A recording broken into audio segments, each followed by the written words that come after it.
So I've been tasked to fix up this 2004 Polaris Sportsman 400 right here. Guy picked it up from, he wanted two things done specifically. One was the right side crank seal because there's oil getting on the pull rope. And two, he wanted rear brakes done, but he also wanted me to look it over. So I haven't done none of that yet.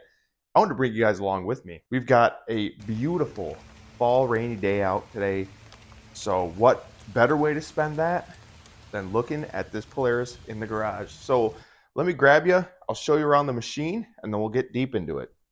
So he's actually a farmer, the guy I am doing the work for on this thing for, and he needs this thing done by November 1st. And his main concerns he was wanting is, as you can see, if I can pull that out, the pull rope is full of oil. And then he's also wanting these rear brakes done as well.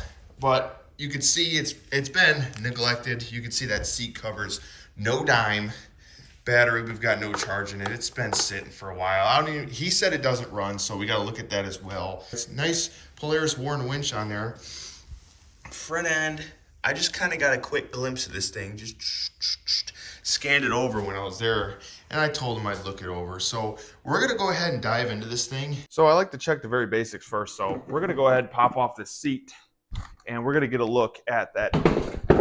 We're going to get a look at this air filter, see what the condition of everything is. All right, so we got to undo their clips, which conveniently for us are already undone. Get that off. Got our first look at our filter. Wasn't clamped in. It was in the wrong way, and it does not look very good. So this is a pretty good indication of how this machine was treated. I always like to start with the basics like this because then it gives you a really good idea of what's actually going on. So we're definitely going to be wanting a new air filter. We're going to be doing a tune-up on this as well. So pretty much you could take for granted air filter, fuel filter, stuff like that. Spark plug, oil change, oil filter, all that stuff. So get one of these on order. So from that point, we're going to get a good look at our fuel filter. We can see, yeah, it doesn't look too bad. Not too much stuff in there, but it does look old. So we'll go ahead and get one of those on. Like I said, we're doing a tune-up. I also like to check these fuel lines. And I did clean this thing off, but apparently I didn't get it good enough. But what I don't want to see is dry rot in these fuel lines, all that kind of stuff. So we'll have to look over those really good. But let's keep going for now. So we can see here, just poking in, our coolant is low. It's below the min line. So I want to add some of that. We'll write that on the list. And the guy said this thing didn't start at the time, but it did start before. I don't know how long it's been sitting, but we're gonna try to start this thing up. So what I'm gonna do here is I'm gonna get a floor jack under this. We're gonna start checking suspension things. What I like to do is I like to get these front tires off the ground and start by simple stuff like checking these two tires for play. This side feels good up and down. I'm actually looking for bad wheel bearings right now, and this one's feeling pretty good too. Getting a little closer, I also like to check all these tie rods and all these end links, make sure there's no play in those.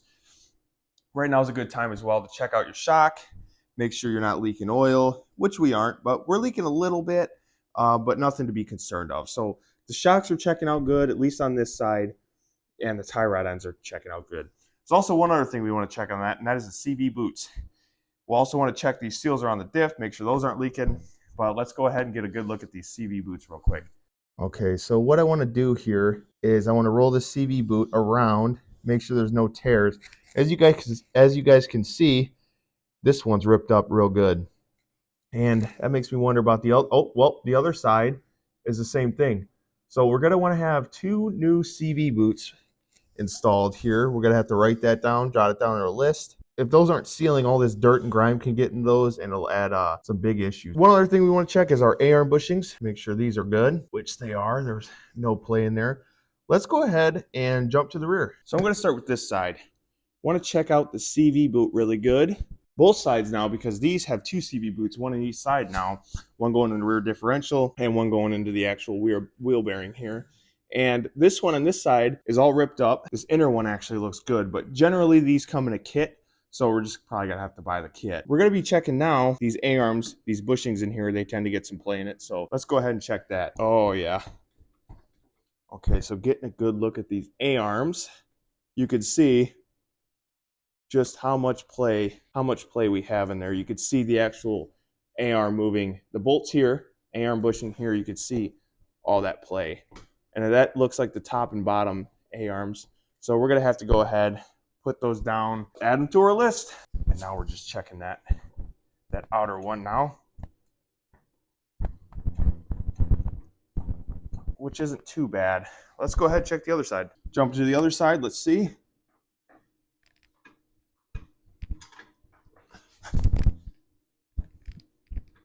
This side is not nearly as bad. Slight play in here, but honestly, nothing to be concerned about. If we're doing that side, we might as well be doing this side as well.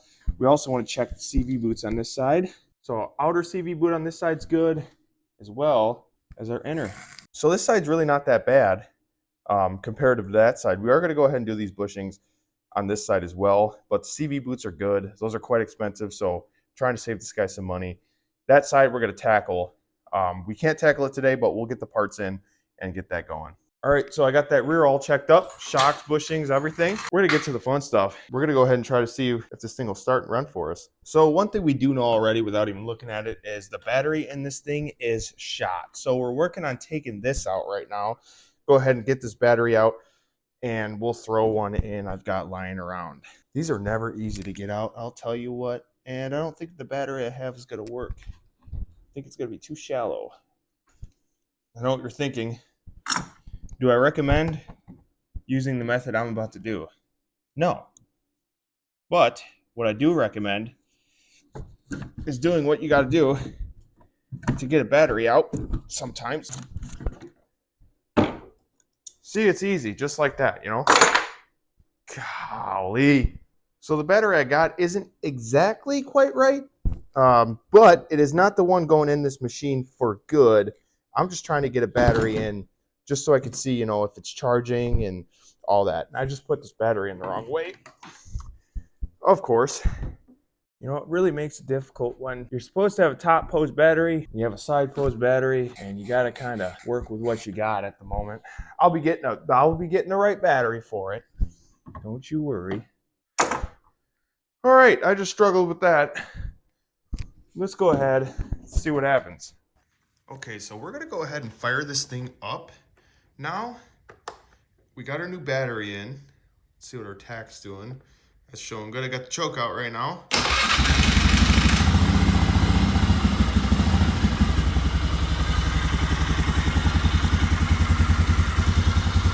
Seems to be running pretty good off the start. It's still cold, so right now I'm just listening for noises.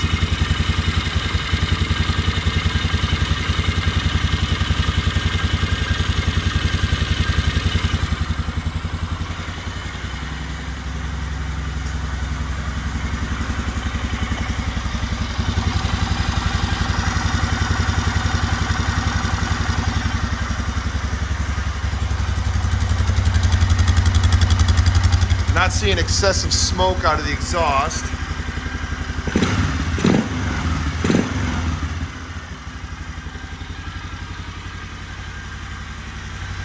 That's good.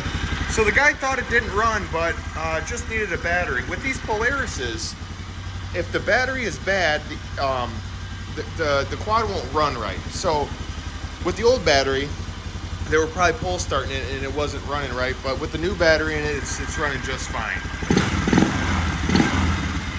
So let's go ahead and make sure this battery's charging, check the voltage regulator, the stator and all that, and go from there.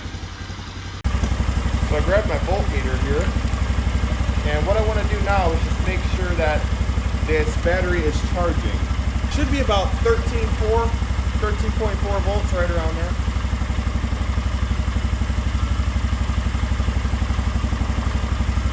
.3, which to me that tells me that this charging system is all good.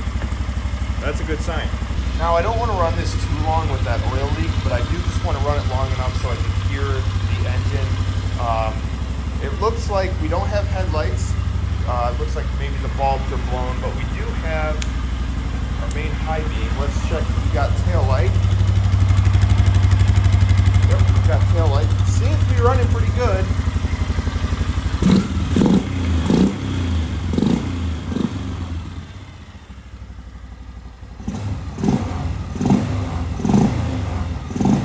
So super quick, I just want to make sure that this quad does go in the gears. Just gonna sit down like this. That's reverse. We got reverse. Try forward.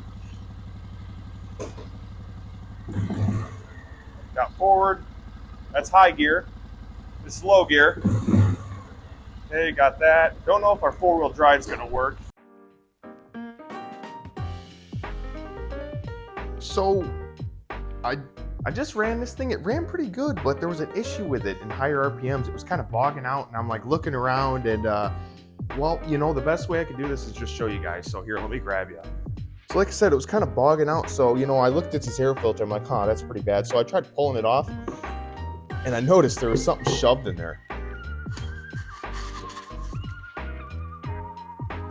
Isn't that the weirdest thing? Guys, I don't know how that got in there. Anyway, yeah, runs a lot better now. That's weird. Okay, but in all seriousness, this thing ran great. No problems with the engines. The engine sounded great. I did some other things off camera, like I checked the rear and front diffs for leaks.